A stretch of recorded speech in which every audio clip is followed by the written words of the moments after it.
আসসালামু আলাইকুম, রোকেয়াস ব্লগে সবাইকে স্বাগতম। তো কালকে কিন্তু আমাদের এখানে অনেক বৃষ্টি হয়েছে, ঝড় হয়েছে সন্ধ্যার পরে। ওই যে একদম ছাদ নোংরা হয়ে গেছে, বাতাসে ময়লা এসে। আর কিছু কিছু আজকের গাছের গোড়া পানি দেওয়া লাগবে না, সব গাছের গোড়া ভিজা।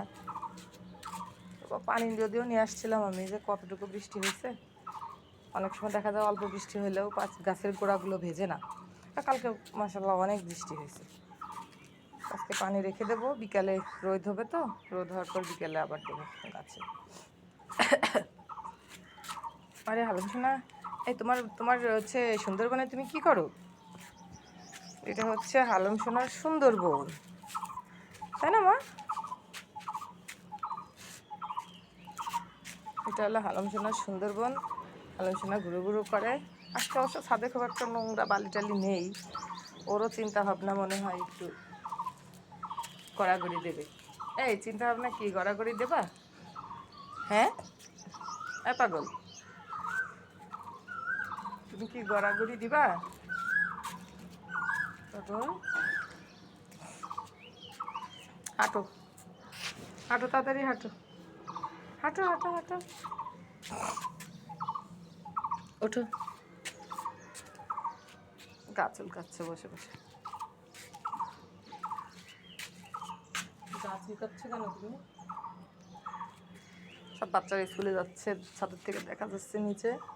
আসলে পরীক্ষা প্রায় এসে গেছে বাচ্চাদের সবারই।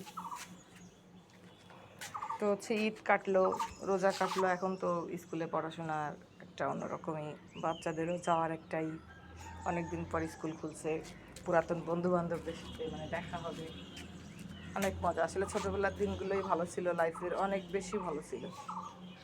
সবার জীবনের আসলে ছোটোবেলার দিনগুলো অনেক ভালো কাটে, কারণ তখন সবাই ছোট থাকে, মা বাবার আদরে থাকে। আর এখন কত চিন্তা, কত ভাবনা। দুষ্টু পাখি, হ্যাঁ দুষ্টু পাখি, দেখো তো আমার এই যে এই গাছটায় কী কী ফুল ফুটছে একটু দেখো তো এসে। এই যে এই একটা ফুল, আর এই যে ফুলগুলো তো প্রায়ই ফোটে। আর এইখানে এই যে গাঁদা ফুলগুলো ফুটে যাবে কয়েকদিনের ভিতরে, মাশাআল্লাহ। আর বেলি ফুলগুলো আসলে ফুরাই যাচ্ছে, আর 2-3টা কলি আছে, তারপরে শেষ। অনেক মানে 14-15 দিন ধরেই একটা না ফুটছে আর কি। এরপরে হয়তো আবার নতুন কলি ছাড়বে, তখন আবার ফুল হবে, মাশাআল্লাহ। তুমি কি করো? তুমি কি করো কি বলো? তুমি কি করো? এই দুষ্টু তাকাচ্ছে না আমার দিকে, এটা কি? এটা কি কথা? এই এটা কি কথা? আল্লাহ, ধুলো বালি লেগে যাচ্ছি।